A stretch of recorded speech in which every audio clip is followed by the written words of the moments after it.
eu sou Issy Garbellini e vou te dizer uma coisa. Você é meu convidado para poder participar comigo desse desafio enorme. Porque, na verdade, aqui nós não sabemos nada de podcast, mas estamos na frente da câmera para poder fazer chegar até você os bastidores do trabalho que é desenvolvido pela nossa entidade, pela nossa casa, o trabalho que é feito com todo o amor pelo Zebu. E para poder começar esse nosso desafio, logicamente que no dia de hoje nós teríamos que ter aqui conosco duas pessoas muito especiais e muito queridas, que deixaram o seu posto de superintendente ali da porta para fora e vieram aqui como supermans para contar pra gente um pouco de todo esse trabalho, desse tempo todo de dedicação para o melhoramento genético. Então, para contar sobre os bastidores do melhoramento genético, eu tenho aqui comigo hoje Luiz Antônio Josaquian, que é superintendente de melhoramento genético, porém aqui é o vô de primeira viagem, tá? Seja bem-vindo, Luiz. Obrigado, Luiz. Muito bom estar aqui com vocês. Vô de primeira viagem e adorando ser vô. Ai, que bom, a gente fica super feliz. Muito. E também conosco nós temos o Henrique Ventura, que também já faz muito tempo que faz parte da nossa equipe e sempre atuando como pesquisador, inovador, trazendo o que há de melhor, as novidades de melhoramento para todos vocês. Então, Henrique, muito obrigada por trazer tanta tecnologia para as nossas vidas. Para mim é uma satisfação poder participar de uma iniciativa assim. Eu acho muito legal a gente poder falar, né, sobre o que a gente vive no dia a dia, né, no trabalho. Olha, gente, eu vou falar a verdade para vocês. O Henrique e o Josaquian toparam esse desafio logo de cara, né? E imaginem que, se eu não sei o que é fazer um podcast, imagina quando eles me disseram, e aí, como é que vai ser? Eu disse, não sei, não tenho a menor ideia o que vai acontecer. Então, muito obrigada por toparem aí esse desafio, né? Porque, na verdade, o que a gente quer é tirar essa roupa, né? Essa roupagem toda que existe no contexto do melhoramento e dizer que o melhoramento é desenvolvido por pessoas que amam. Essa é a verdade, né? Exatamente. O melhoramento pode, sim, fazer parte de um bate-papo só, né? Não precisa é? ser aquela coisa sempre clássica, né? Ele é um assunto interessante, né? Até pra gente poder bater papo tomando vinho, né, Luiz? Porque nada é nossa preferência, né, Sem gente? dúvida. Eu tenho que contar aqui pra vocês que vinho é a minha preferência e do Josaquian. Então, em qualquer momento e também com qualquer tema, a gente vai ficar sempre satisfeito se puder estar tomando um vinho, né? Na próxima vez a gente pode pensar nessa possibilidade, hein? Com certeza. Mas isso que é bom, né? E vou falar para vocês mais. O Henrique, que eu achei com toda a formalidade, eu falei, nossa, gente, a hora que eu chamar o Henrique, falar para ele que é para poder sair da caixinha, ele vai ficar meio assim, e de cara abriu um sorrisão e falou, nossa, que máximo, adorei a ideia. E eu agradeço muito, viu? Então nós vamos contar um pouco, né? Primeiro aí o vô tá contando, tem que contar um pouquinho da sua super neta, aproveitando, curtindo muito. Com certeza. Olívia. A Olívia. Fez 3 meses agora, dia 16, passado agora. Isso aqui é melhoramento genético na prática, fala a verdade. Você acredita que ela é cabeluda? Olha! Nasceu super cabeluda. Olha, essa parte não foi minha. Né? Mas é emocionante você ver a filha da sua filha, né? Então, estou curtindo, babando. Ai, que delícia. Então, por favor, olha, guarda esse podcast aqui para um dia a gente poder mostrar para a Olívia, falar, Olívia, olha lá, você tinha 3 meses quando seu avô foi lá bater papo e contar sobre você. Vai ser legal, vai ser legal. Muito bom, né?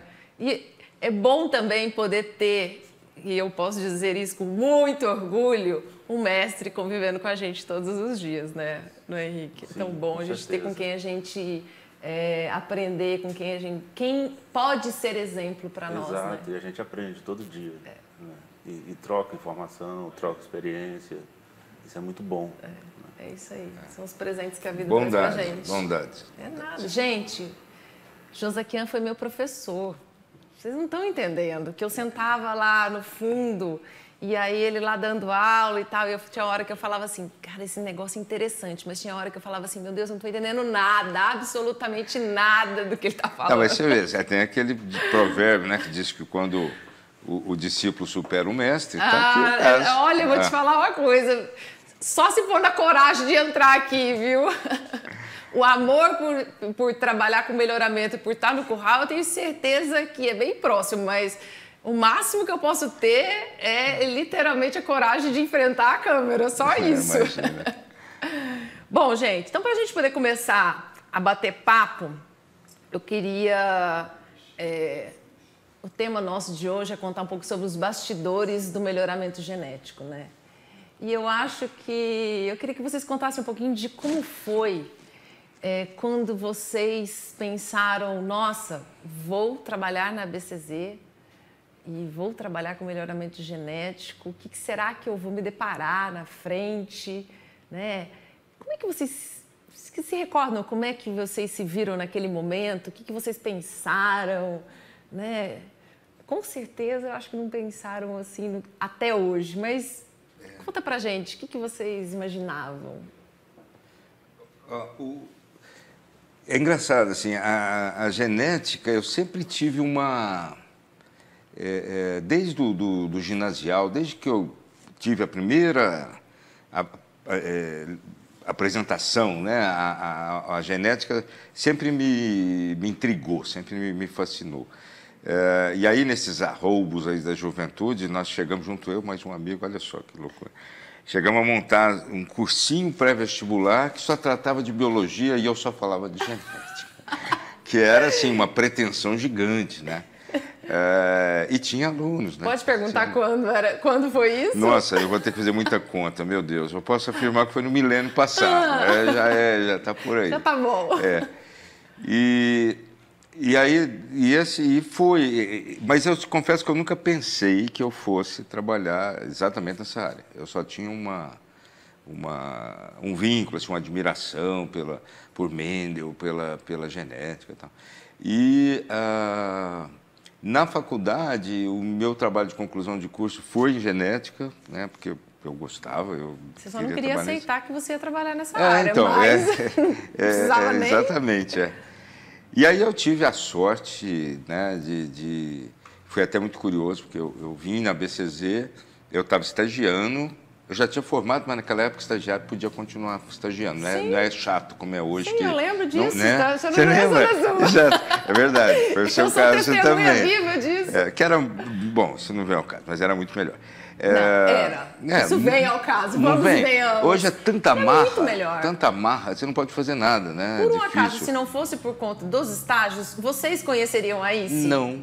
E nem eu estaria aqui. Entendeu? Então, exatamente. Aqui. Eu acho que uma das coisas mais importantes que a gente vive no nosso contexto aí profissional é o estágio, gente, né? Eu acho que é um momento tão especial para a gente poder aprender e para as pessoas conhecerem a gente.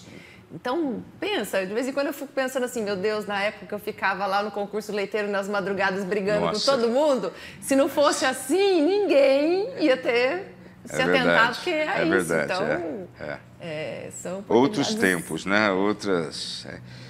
Mas aí, enfim, aí eu estava estagiando na IPAMIG, aí eu vim aqui na BCZ entregar algumas comunicações de cobertura, que naquela época era tudo manual. E a pessoa que me atendeu falou, amanhã vai ter um concurso para técnico da BCZ. Falei, eu quero inscrever, né? E inscrevi, tive a felicidade de passar. E aí comecei a trabalhar nesse mundo fascinante aí da seleção, do zebu, é um mundo que eu não conhecia, né? Essa parte do gado registrado e dos objetivos. E aí foi acontecendo, foi evoluindo, tive a oportunidade de participar da montagem dessa história toda. Depois a gente partiu para uma parte muito mais científica, né? Com a chegada do Henrique, da equipe dele, um outro nível. A evolução, que aí entra um pouco aí na área do Henrique, né? Da ação, né? do Henrique propriamente dito. E foi assim, um resuminho, foi mais ou menos isso. Henrique, eu tenho que te dizer que eu lembro muito bem quando você chegou, ou seja, eu também tenho um certo tempinho, bem tempinho mesmo. Já fazem 10 anos isso, isso né? bem. Passou muito rápido. Não parece? É verdade, sabe? A sensação que eu tenho é que realmente, assim, Nossa, eu me lembro direitinho. Quando eu vim para o internacional, mais ou menos, foi quando um pouquinho depois, acho que um ano depois. Foi. Quando que você veio. Foi basicamente Aí isso, quando você chegou, eu olhei e falei, nossa, olha esse moço, deve ser inteligentíssimo, né? Nossa, deve ser super capaz. E eu estava certa. Obrigado. E aí, conta pra gente, então, quando você de repente recebeu o convite para falar, olha, você vai para a BCZ. O que será que passou na sua cabeça? Passou muita coisa, né? Na verdade, assim, eu não sou tão novo assim.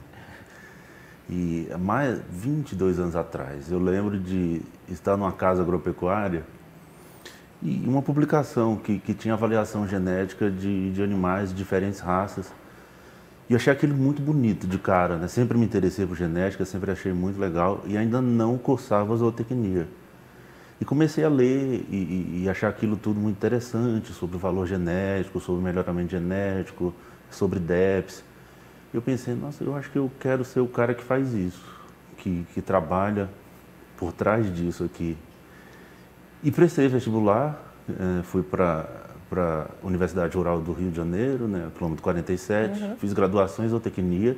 E desde o começo eu só pensava em trabalhar com genética. Caramba, quer dizer que você já entrou na faculdade... Já pensando em genética. Nisso, decidido, olha, isso é o que eu vou fazer da minha vida. Nossa, gente. Já entrei assim, eu vou ser melhorista, eu quero que tudo dê certo, se tudo der certo, eu vou ser melhorista. Que show, que determinação, muito legal. E fui com esse objetivo, aí formei, entrei no mestrado em Viçosa, para melhoramento genético, depois o doutorado lá em Viçosa. E fui para um pós-doutorado em Bagé. Quando eu estava no pós-doutorado, surgiu a oportunidade. Abriu uma vaga aqui com o meu perfil, né? E eu fui indicado pelo meu orientador de doutorado na época e vim. Passei pelo processo de mudar para Uberaba, né? Contexto. E o Henrique pegou um desafio gigante, né? Porque ele começou do zero. Exato. Era a primeira vez que a gente ia fazer uma avaliação indoor. A gente não tinha um trabalho desse. A gente tinha colaboração dos nossos consultores, né? Especialmente o Fabiano, sim, né? Que infelizmente não está conosco mais, lamentavelmente. Sim. O doutor Fernando, o doutor Zé Aurélio Garcia também à época, né? Bastante. Mas quem tracionou o processo mesmo, até chegar no ponto que está hoje, foi o Henrique. Então foi um desafio enorme. Muito grande. Profissional muito grande. Montar uma estrutura, criar, e mais do que isso, né? Eu acho que trazer esse contexto dessa concepção, fazer isso ser efetivamente valorizado, e conhecido e reconhecido o trabalho, né? Então, e eu lembro assim na época que os técnicos de campo demandavam muito isso, né, Josaquina? Sim. A gente tem a necessidade que a gente está... Eles falavam, né? A gente está entregando um produto no campo e a gente precisa ter essa segurança de poder falar, olha, isso aqui quem faz é a própria BCZ, no caso, as avaliações genéticas. Então, partiu muito dos técnicos de campo isso, surgiu essa demanda e eu não esqueço, no dia que o Josaquim virou para mim e falou assim, a gente tem condições de fazer isso aqui na BCZ? Eu pensei, tem condições. Ele falou, então a gente precisa fazer um projetinho, você lembra disso? Claro. A gente fazer um projetinho. Eu falei, quanto tempo eu tenho? Ele falou, 24 horas. Eu falei, tá, peraí. Vamos ver o que precisa. Aí fizemos um projeto, entrei em contato com o professor Fabiano, o saudoso professor Fabiano Fonseca, lá da Universidade Federal de Viçosa, que foi meu co-orientador de doutorado. Uma pessoa muito importante nesse processo. Sem dúvida. Com certeza. E começamos a desenhar esse projeto. Também colaborou, como o Josaquim falou, o Fernando Cardoso, da Embrapa Pecuária Sul, o professor Zé Aurélio Bergman, da UFMG.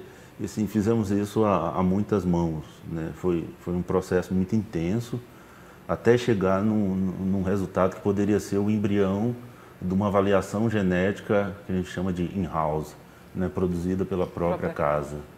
E aí, sabe onde chegou essa história hoje? Hoje nós temos uma certificação internacional, né? Olha aí, gente. Fruto desse trabalho quanto todo, orgulho, né? Da gente ter, a gente literalmente dá a tapa à cara, né? Opa. Alguém externamente vem, uma auditoria internacional, e o que vocês estão fazendo aí, né? Deixa eu ver. Olha o que a gente está fazendo, nos audite. E fomos aprovados com mérito, né? Exato. E para quem eu Coisa falava boa. isso, assim, quem está de fora, lógico, quem está dentro sabe a importância. Por que você está chamando a auditoria para você mesmo? Como assim? Falei, lógico, eu quero passar credibilidade. Se a gente Tem que ter muita confiança, né? Fala a verdade. Tem que confiar muito no seu taco, chamar alguém para poder vir aqui e falar assim, vem cá. E realmente se expor, analise o que a gente faz, né? E isso eu acho que é tanto num contexto de se colocar humildemente numa posição de quero melhorar. Sim, né? Com certeza. Porque, logicamente, da mesma maneira que chegou aqui e recebeu com os louros todos essa certificação, poderia ter chegado aqui e ter apontado erros ou necessidades de ajustes, às vezes, muito grandes. Sim, né? sim. Então, houveram sugestões, mas como o próprio documento fala, precisa, assim, ajustar algumas coisas, mas o processo está muito consistente. Melhorias, né? Melhorias, que é normal. Melhoria não existe, contínua, gente. Assim, é muito estranho você analisar alguma coisa e falar que não tem nada para melhorar, porque tudo é possível Eu sou melhorar. suspeita para falar, porque eu acho que a gente tem que melhorar a cada dia. Então, eu quero ser amanhã melhor do que eu estou sendo hoje. Então, se eu não tiver nada para melhorar, né, até acabou a porque graça. o desafio de amanhã não é o mesmo de hoje, as tecnologias são outras, tem que se adaptando, tem que ir evoluindo. Né? Mas hoje a gente pode falar assim, o que a gente produz aqui em termos de avaliação genética está no mesmo padrão de qualidade dos maiores programas de melhoramento genético do mundo. Isso que é ter orgulho, Legal. né? E aí, isso sempre me traz, né, um ponto assim que às vezes é desgastante para todo mundo, né? Quer dizer, a gente tem um produto de alta tecnologia, com validação internacional, e ainda existe uma parcela das pessoas que não entendem exatamente qual que é o propósito disso. Confundem um pouco as situações e acaba gerando, às vezes, algum ruído na história. Então, assim, essas avaliações genéticas, né, que o Henrique está se referindo a elas, que estão com essa validação, elas têm um objetivo, né? Mas é aquele objetivo. E, para esse objetivo, elas estão tecnicamente corretas. Extremamente adequadas. E as pessoas, às vezes, interpretam que a BCZ coloca as avaliações como a única coisa a ser feita, Não, ela é uma ferramenta indispensável, fundamental. Se nós não adotarmos essas tecnologias, nós vamos ficar para trás, porque a história das raças mostram isso, claramente. Sim, se a gente olhar para o mundo inteiro. Para todas as espécies, não é só para bovinos. E, às vezes, as pessoas entendem que isso quer dizer, olha, esquece todo o resto, não precisa olhar para os animais, a morfologia não importa mais, o animal pode ser aleijado, o animal pode não ter raça, não é nada disso. Era isso que eu ia perguntar para vocês. Me conta uma coisa. O maior perrengue para poder fazer o negócio acontecer é literalmente as pessoas entenderem como utilizar dessa quantidade de informações riquíssimas que são geradas. Eu acho que é isso mesmo? Ou tem mais coisa ainda, mais complicado do que isso? O grande desafio é a transferência de tecnologia, né? Transferência de É fazer quem está ali na ponta utilizando, entender que, peraí, isso aqui é uma ferramenta muito importante, mas você não constrói uma casa, por exemplo, utilizando só uma ferramenta. Você tem um kit, um conjunto de ferramentas que se complementam. A chave de fenda não substitui o alicate, mas provavelmente se você for fazer alguma operação, precise dos dois. É isso. Se eu estou colocando de uma forma simplista... É uma analogia, é uma analogia. Mas é perfeito, é porque perfeita. Na nossa realidade, assim, existem dois grandes grupos de características. Características qualitativas e características quantitativas. A avaliação genética trata basicamente de característica quantitativa, aquilo que a gente pode medir. Mas existem características qualitativas que é o olho que avalia e que são muito importantes, que elas têm relação indispensável, lógico, com as características de produção, relação indireta. Eu falo muito de aprumo. Você imagina num país em que o sistema predominante de produção é extensivo. Animais que não têm bons aprumos não vão produzir, não vão buscar o alimento. Os machos não vão conseguir montar de forma adequada, não vão, sabe, trazer essa qualidade de movimentação que precisa dentro colocar do realmente no seu fenótipo todo o seu potencial, né? Exato. E tem outras características, a parte de pigmentação, harmonia, umbigo. Então, isso o técnico de campo da BCZ está muito bem treinado para fazer.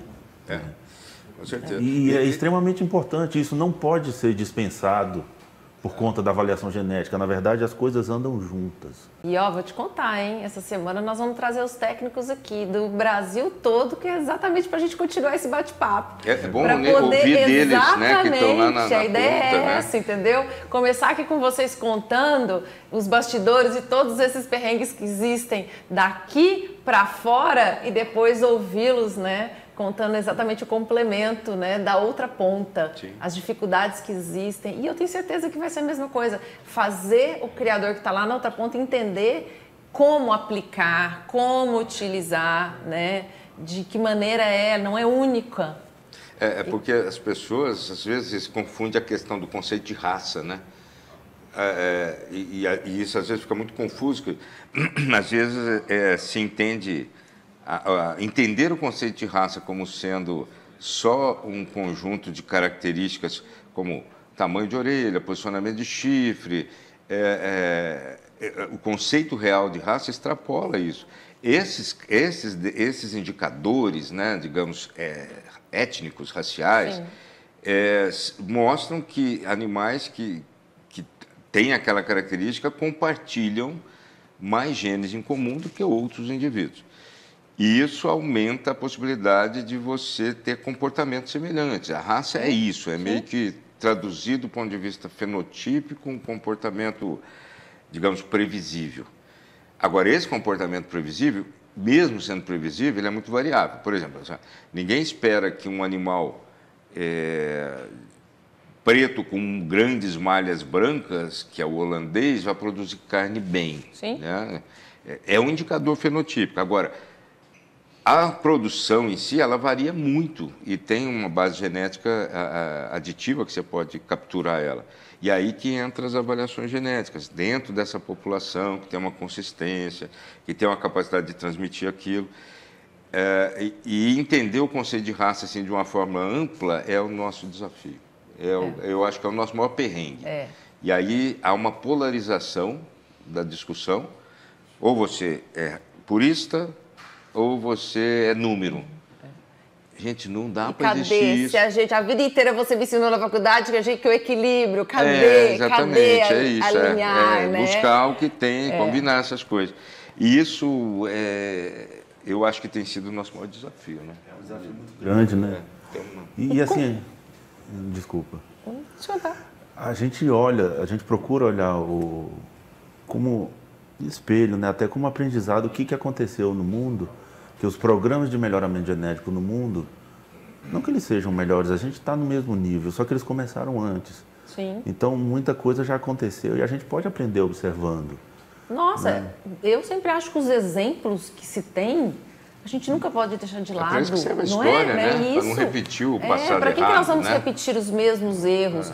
Se nós erramos, talvez é porque na época não tivéssemos tido oportunidade de observar os exemplos, mas hoje a gente tem, até porque está tudo na nossa mão, né? Claro. O mundo inteiro está nas nossas mãos hoje. Não tem nada que é tão distante assim que a gente possa não conhecer, não saber. Nós temos capacidade de tratar informações hoje como nunca, né? E eu sempre lembro, assim, essa questão de aprender com o que aconteceu, né, com as outras raças. Você tem exemplos, por exemplo, a raça holandesa, que é a raça que tem mais defeitos conhecidos, só porque ela é a mais estudada. As outras só não têm porque ainda não foram estudadas. Então, assim, o holandês é uma dessas mais... O pessoal já virou do avesso a raça holandesa. E um dia as nossas raças zebuínas também vão ser identificados. Com certeza. Mais qualidades e alguns outros defeitos ou outras coisas que podem se melhorar. Afinal de contas, melhoramento genético é isso, né? E você veja o que aconteceu com o holandês. É indiscutível a capacidade de produção de leite, mas durante um certo momento eles começaram a trabalhar só leite. Chegou uma hora que eles estavam produzindo um leite de baixíssima qualidade. Volume, né? Só volume, com muita água e poucos sólidos totais. E a reprodução estava indo água abaixo. Eles revisaram todo o processo baseado em avaliações, não é eu acho. Nada de achômetro. Nada de achômetro. E voltar a trazer a parte da rusticidade, né? Vamos diminuir um pouquinho o leite aqui, vamos aumentar sólidos potássicos. Características que, na grande verdade, deveriam ter sido e que hoje a gente sabe que é a necessidade de caminhar. Exatamente. E em várias outras espécies. O Chester, por exemplo, né? Em aves, que esse desenvolvimento do peito para produzir o que é a característica do Chester. Problema de fratura, né, nos animais aumentou, porque aumentou a sobrecarga de peso sem acompanhar o processo. Então, assim, a seleção tem que ser equilibrada. Não dá para pensar só numa característica ou esquecer o componente racial. Tem que levar tudo junto. É porque é um conjunto, né?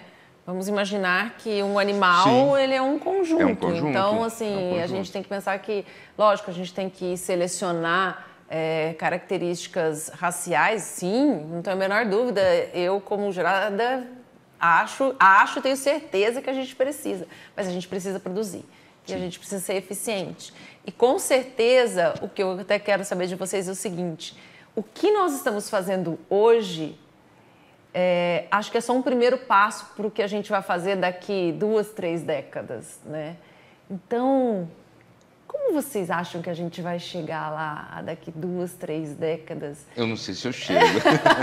Não, chegar eu tenho certeza. Eu espero que eu chegue. E eu espero que a gente esteja por aqui para poder, de alguma maneira, trazer de volta, tomar um vinho junto e falar, vamos continuar aquele papo? Quem sabe. Mas e aí? Será que a gente tem tanto desafio hoje de pensar no agora? Mas e se a gente começar a pensar lá na frente, bem lá na frente, não, né, daqui 1, 2 gerações, mas daqui 10 gerações, né? Sei lá. Eu acho que temos um desafio muito grande pela frente, porque se a gente pensar em termos de mercado, por exemplo, existem muitas iniciativas que vão contra o consumo de carne, por exemplo. Eu acho que a gente tem um papel fundamental de mostrar que o consumo de carne é saudável, é viável, é ecologicamente sustentável, do ponto de vista econômico também. E mais do que isso, é socialmente justo, porque gera emprego, envolve toda uma cadeia. Eu acho que a gente precisa trazer esforços para mostrar isso para a sociedade. Eu acho que isso é uma questão que está no cerne do problema e do conjunto de desafios que a gente tem pela frente. Concordo com você. Acho que esse é um dos maiores desafios pensando a longo prazo, né? Com certeza. E é um desafio de agora. Tem surgido essas alternativas aí que eu acho que todas são bem-vindas, né? A carne de laboratório, que eu acho pouquíssimo viável que isso vai dar certo, porque hoje o custo de produção disso é absurdo, né? Porque ela usa... Aliás, essa questão da carne de laboratório é engraçada, porque assim, o grande mote dela é a proteção animal, né? Que eu acho que o bem-estar animal é uma condição que nós temos que observar. Bem-estar animal, nós somos os que mais buscamos, né? Até porque dependemos disso. Mas para produzir a carne de laboratório, você precisa, hoje, pelo menos para a tecnologia que está predominando, do soro fetal bovino, que é produzido a partir de fetos de animais frigoríficos. Então, assim, é meio que uma contradição no processo, além do custo. E esses produtos, né, dentro dessa questão que o Henrique colocou, dessas críticas que tem do consumo de carne, esses produtos vegetais e que utilizam a denominação do produto, né, leite vegetal, carne vegetal. Carne é carne, leite é leite. Exatamente. Eu não sou contra. Confesso que até já comprei para ver do que se trata. Mas existe um equívoco na nominação e que pode vir a induzir a má interpretação ou ao erro do consumidor. Está em tramitação no nosso Congresso lá uma lei que proíbe isso. Eu acho que a gente tem que ficar atento a isso, porque realmente carne é carne, leite é leite. Eu acho que esses produtos são importantes, tem pessoas que preferem, mas que tem a denominação correta, né? Não se apropriar, né, de outra coisa. E nesse futuro aí que você está falando, eu às vezes gosto de ficar imaginando, né, como vai ser... Como é que vai ser a pecuária que a Olivia vai ver? No mundo dos Jetsons, né? Como é que vai ser? Então, eu acho que nós vamos ter uma pecuária extremamente verticalizada, porque vão ter menos área para produção, muito menos área. A demanda vai ser muito maior, então o uso de tecnologia inclusive da genômica, né? Vai ter que entrar nesse processo. Sim. Eu acho que até lá nós já vamos estar conhecendo mais o DNA falando que só dos bovinos, né? Eu acho que nós vamos ter instrumentos de seleção muito mais precisos. Descobrir tanta coisa, não é? Eu fico pensando assim, você sabe que cada vez que vocês soltam a avaliação genética, que eu olho e vejo novas características, né, e novas avaliações, e eu fico olhando e falei, nossa, gente, eu me lembro quando eu era meia dúzia, dá uma olhada hoje, né? Aí eu fico pensando, nossa, lá na frente, imagina a quantidade ainda de características, né, e de outras coisas que a gente pode passar a avaliar e que pode ajudar nesse processo aí de se tornar cada vez mais eficiente essa nossa pecuária. Até porque tem algo que sempre me preocupa e acho que até por viver essa vida de nacional e internacional, eu tive que aprender o quanto o nosso país é importante no contexto mundial em termos de alimentação. Né? Então, a segurança alimentar de grande parte do mundo depende, sim, do Brasil. É lógico que a gente quer compartilhar essa nossa responsabilidade com outros, porque muitos outros têm condição de produzir, assim como a gente produz, né? Mas a responsabilidade, de repente, de continuar dando esse pontapé e ser pioneiro, não é? Geradora de informações, de tecnologia e tudo mais, eu acho que nós já assumimos essa responsabilidade. Eu entendo isso, que a gente já assumiu essa responsabilidade e eu me sinto muito orgulhosa de ver que nós, o Brasil, e nós, a ABCZ, nos colocamos na posição de compartilhar isso, né? Porque a gente não só assumiu essa responsabilidade, mas a gente também compartilha essas tecnologias com o mundo inteiro. E eu acho que cada vez a gente vai ser mais demandado disso, né? Eu tenho certeza disso. Tenho certeza porque a gente não tem um concorrente, né, ainda. E que venham! Venham, porque todos são muito bem-vindos para poder somar nesse mercado. Mas vamos alimentar a galera. Biologia, tem uma coisa engraçada, né? Você pode ter outros países com capacidade de investimento maior, mas tem uma coisa que eles não compram, que é tempo. Tempo você não tem como comprar. E o Brasil tem 100 anos, pelo menos, na frente nessa tecnologia de produção de carne tropical. E esse pacote tecnológico é biológico e é temporal. Então, é a nossa vez. E é como, né, a gente fala sempre que o cavalo só passa arriado uma vez, o nosso momento. Que se a gente não nos cuidar, o Henrique, a gente conversa muito sobre isso, daqui a pouco a gente toma uma invertida nessa história aí. Exato, é só a gente ver o que aconteceu, por exemplo, sem críticas a ninguém, porque cada instituição que defenda o seu negócio, isso é natural, né? Mas, por exemplo, hoje, genética de suínos e aves está na mão de poucas empresas. Meia dúzia. E isso é uma questão, do meu ponto de vista, né? de segurança alimentar nacional. Sabe? É uma questão estratégica para o nosso país, a manutenção da produção da genética no próprio país. E investir em eficiência de produção, investir em melhoramento genético, traz essa garantia que essa genética, que esse mercado de genética vai continuar sendo aqui no Brasil. Como você mesmo falou, o Brasil é a referência em produção de carne e leite nos trópicos. E o zebu é muito importante dentro desse contexto. Lógico, a ABCZ, se tratando da associação que é responsável pela manutenção e evolução do zebu, é a grande responsável por isso. Né? E eu tenho certeza que a ABCZ está antenada, vamos dizer assim, em tudo que está acontecendo. Nós aqui falando dos bastidores, nós sabemos que sim, que temos essa preocupação internamente, né? É um viés de trabalho nosso.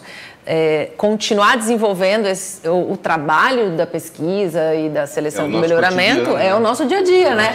Às vezes as pessoas olham pra gente e acham que a gente faz exposebu e expogenética, né? Mas eu tenho que contar pra vocês que aqui ao longo do ano inteiro é a mesma loucura, né? Às vezes o pessoal fala assim, terminou a feira, então agora vocês já estão tranquilos. Quando começa a feira a gente fala que bom, agora eu vou ficar uma semana descansando, só recebendo as pessoas, né? O resto do ano é um contexto completamente diferente. Janeiro, as pessoas não têm ideia, né? de como é uma loucura aqui dentro ao longo do ano inteiro. Mas porque isso é o bom, né? É lógico. Rotina aqui, nenhuma. Né? Não dá. Nenhuma. Não a gente só tem hora para chegar, nós nunca temos hora para poder ir embora. Tudo pode acontecer ao longo do dia, né? Tudo. Então, assim, literalmente aqui é um looping diariamente, né? Então, às vezes, no mesmo dia as coisas se resolvem, às vezes, né, o negócio vai longe. Vai ficar mais complexo, vai dependendo de outras consultas. É aquela história, né? A BCZ, por ser uma entidade nacional, né? E de reconhecimento internacional e atuação, né, internacional, né? Até o trabalho de vocês, né? Tudo que ela faz tem que ser muito bem pensado, né? Muito bem refletido, porque vai ser replicado uma série de vezes depois. Então, isso para a gente traz uma responsabilidade, dobra, né, a nossa responsabilidade com tudo, né? Com certeza. Não só a responsabilidade, mas a dedicação, o empenho, o cuidado com que tudo é feito, né? É uma coisa que eu gosto muito de salientar. Eu falo assim, gente, quando a BCZ coloca alguma coisa no mercado, vocês podem... Olha, se fosse um produto, compra de olho fechado. É verdade. Porque existe um nível de atenção, de segurança, de cuidado, de testagem, assim, de uma maneira que às vezes eu mesmo paro e falo assim, gente, que nível de cuidado é esse, né? Quantas vezes, quanto tempo, Henrique, você já ficou com uma avaliação aí, ou com uma característica na gaveta, sabe? Exato. Buscando mais e mais e mais e mais condições de colocar no mercado e falar, bom, agora, ufa, tá na hora. Tá na hora, podemos colocar. E quando chega esse tá na hora, podemos soltar para o mercado, quer dizer assim, vai com segurança, pode ir, que realmente... Já tem um grau de confiança bastante aceitável, né? A gente passa por muito teste, isso, eu já vi vocês viverem isso muitas vezes. Né? Uma coisa isso que eu gosto de falar sempre, e até com certeza o Josaquian vai poder contribuir muito melhor do que eu, é que as pessoas têm, voltando a falar de avaliação genética, às vezes tem uma ideia de que a avaliação genética é um número mágico, sabe, que surge do nada. Mas esses cálculos, eles só são possíveis, só é possível realizar esses cálculos a partir dos dados que vêm do campo. É isso aí. Então, as provas zootécnicas, o registro genealógico, são o fundamento da avaliação genética. E já tem uma base de dados histórica muito grande, né? E aí eu acho que o Josaquian pode falar do começo das provas zootécnicas, e de todo o cuidado, né, que se tem no campo, o treinamento técnico, a qualidade desses dados que são coletados, né? As validações. Afinal de contas, o tema da expogenética é exatamente esse, né? Afinal de contas, o poder da informação. E essa informação só é gerada quando a gente coleta dados. Os dados é que se transformam em informações. Exato, né? São eventos que já aconteceram no campo. E a partir desses eventos que aconteceram no campo, a gente trabalha para detectar padrões e tentar predizer aquilo que pode acontecer no futuro com um grau de acerto, de acurácia bastante aceitável. E o resultado das validações mostram que aquelas predições são bastante confiáveis. Eu não sou o entrevistador, mas eu gostaria de perguntar isso para o Josaquian. Por favor, no começo das provas zootécnicas. Eu não estava lá, não, tá? Não. Estava perto. Não, mas tem um detalhe. Na época ele tinha cabelo. Tinha cabelo. E você ainda vai contar pra gente o que aconteceu. Se eu soubesse, vamos lá. Não, mas as provas zootécnicas... Olha aqui! Olha aqui! Meu Deus do céu. E aí ainda já estava caindo. E aqui, olha, aqui você já devia estar um certo tempo aqui na BCZ, viu? Porque nossa, olha, tem mais. É uma linha do tempo, isso é covardia. Essa é culpa dos meninos. Covardia. Olha isso! Nem eu me reconheço. Caramba! Bom, essa foi a obra da minha mulher. Ai, Márcia, muito obrigada, viu? A gente agradece por esse... Como é que é? Aí 25 anos separa o lado direito do esquerdo. Olha! Fantástico, Márcia. Muito obrigada, parabéns por essa ideia sensacional. Agora conta pra gente, vai. Por que se perdeu esses cabelos todos? Eu não estava preparado para isso. Por que eu não acho que é a genética que explica. Eu acho que é não, a genética. Peraí, tem um meio, hein? A tem um meio, tem uma hein? contribuição com isso também, com certeza. Mas eu acho que o fator preponderante é a genética, porque a linhagem paterna e materna toda masculina é... Pronto. Quase 100% é calvície total, então não tem jeito. Mas, assim, as provas, elas começaram em 1968, né? Então, foi quando começou o que a gente chama de controle de desenvolvimento ponderal, e essas provas foram crescendo, foram aumentando, depois que o CDP, né, como a gente chama, é a base, né, do sistema nosso de avaliação genética, e eles são coletados, boa parte das informações, geralmente de forma alternada entre criador e técnico, e forma aí seguramente o maior banco de dados zebuínos do mundo. Seguramente, sem dúvida alguma. Toda a honra, e um dos maiores de todas as raças também. Sim, a gente diria, né? Sim, com certeza. Nós temos milhões e milhões de dados. 20 milhões de fenótipos. 20 milhões de fenótipos, que é um número, meu Deus, né? Uma série histórica isso? fantástica. Né? E é exatamente isso que permite que o Henrique, junto com a equipe dele, lá desenvolva, aplica a metodologia. E o Henrique colocou uma coisa interessante, que é as pessoas entenderem a avaliação genética como um número, né, tirado da cartola. E, na verdade, assim, o princípio da avaliação genética, Henrique, me desculpa, é uma forma extremamente simplista que eu vou falar, né, ele trabalha com desvio. Né? Então, assim, é a observação que você tem em relação a uma média dentro de um grupo que é comparável, e você tem um desvio. Esse desvio pode ser negativo ou pode ser positivo em relação a isso aqui. Lógico que depois disso você tem uma série de tratamentos estatísticos complexos e tal, mas no final das contas, o que o modelo faz é, desse desvio, desse conjunto de desvios, o que é genético, o que é não genético. Mas ele nunca inverte essa situação. Se o desvio é positivo, ele só vai dizer, parte desse desvio positivo é genética aditiva que me interessa, e o resto não. Mas ele não dá uma invertida no valor, ele não inventa. Não existe looping nenhum aí. Sabe? Dizer, olha, eu estou dizendo o tempo todo que esse animal tem um comportamento inferior aos contemporâneos dele, inferior, e agora aqui eu vou dizer que é superior. Não, isso não existe. Sabe? Então, assim, não há invenção de número, há tratamento estatístico adequado para entender esse número. Né? E eu acho que é isso que as pessoas, às vezes, não entendem, porque, muitas vezes, eu acho, Henrique, é porque eles olham o mundo que está em sua volta. Sim, né? E eles talvez não consigam expandir essa observação para a raça. Sim. Nós estamos falando de milhões de observações. A avaliação, logicamente, é feita nesse universo. Eu posso ter o filho de um touro na minha fazenda, você na sua, o meu ser muito bom, o seu ser muito ruim, horrível, ou vice-versa. Na verdade, pela lei do destino, o meu vai ser ruim, o seu vai ser ruim. Bom, se a gente poderia ter 2 animais aí, pelo menos na média, mas vamos lá. Mas eu acho que acontece muito isso, esse não entendimento é um pouco, talvez, pela observação parcial que as pessoas têm, e elas têm direito de ter, e um pouco também porque desconhecem, né, todo o processo e tal. O fato é que tudo tem indicado, né, por tudo que tem sido feito, as tendências genéticas que o departamento do Henrique lá traça, as raças todas, né, Henrique, sem exceção, estão em processo de evolução. Umas mais, outras menos, mas estão sim. Todas estão crescendo. Acho que isso que é o que importa. Um pouco mais rápido, outras não tanto, mas estamos na evolução. Isso é verdade. E a gente percebe que assim, isso é muito satisfatório, a gente vê isso, que com o passar dos anos o engajamento dos criadores aumenta. Onde que a gente percebe isso? É que a gente recebe os dados.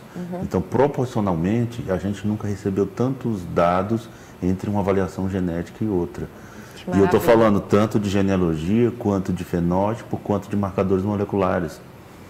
A genômica foi bem aceita pelo criador. Né? E com isso cresceu bastante, o criador está acreditando na informação e com certeza se ele está acreditando é porque ele está tendo resultado. Sim, tendo resultado. Né? Porque o criador vive disso e ele precisa de resultado, está mais do que certo. E tem observado isso na prática, a gente recebe feedback, retorno do campo, né? Como eu falo sempre para o Josaquian, a gente tem o feedback dos criadores e temos 200 olhos no campo, que são os 100 técnicos. E eles têm uma interação com a gente muito importante, porque a gente precisa saber o que está acontecendo lá. Né, da porteira para dentro. Alinhar, né? Porque as coisas acontecem de fato da porteira para dentro. E a gente fornece suporte para a tomada de decisão.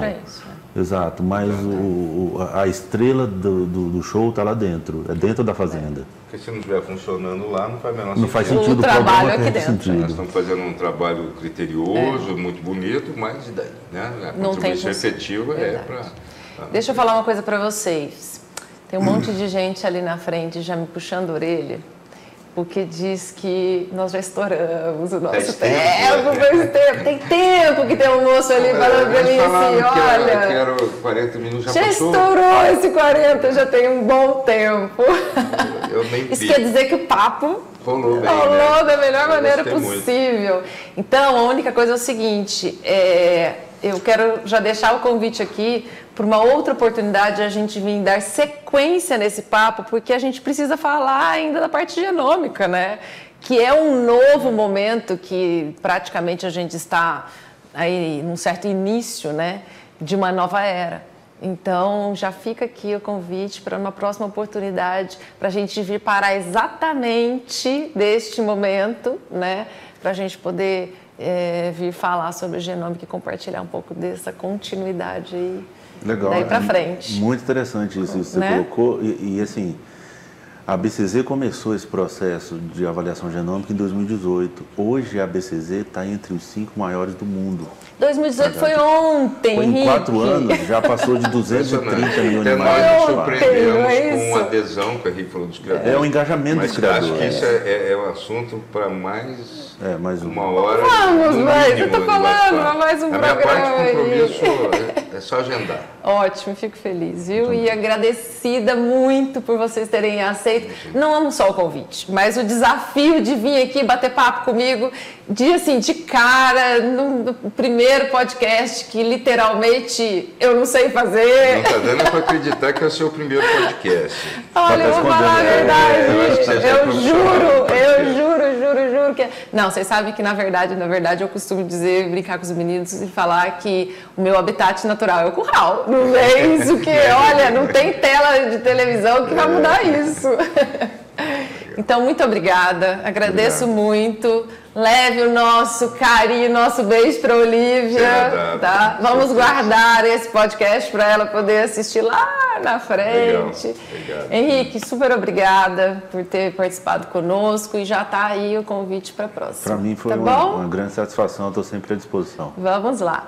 E para você que participou aqui conosco desse nosso primeiro podcast Made in Brasil, esse nosso desafio, espero que você realmente tenha curtido e que tenha recebido aí essas informações de uma maneira leve e principalmente que tenham conhecido 2 pessoas extremamente importantes e especiais para nós, capazes, super profissionais, mas que além disso são pessoas maravilhosas e que a gente tem uma honra enorme de conviver aqui no nosso dia a dia. Então, receba meu abraço, muito obrigada por você estar aí, te vejo amanhã, tá?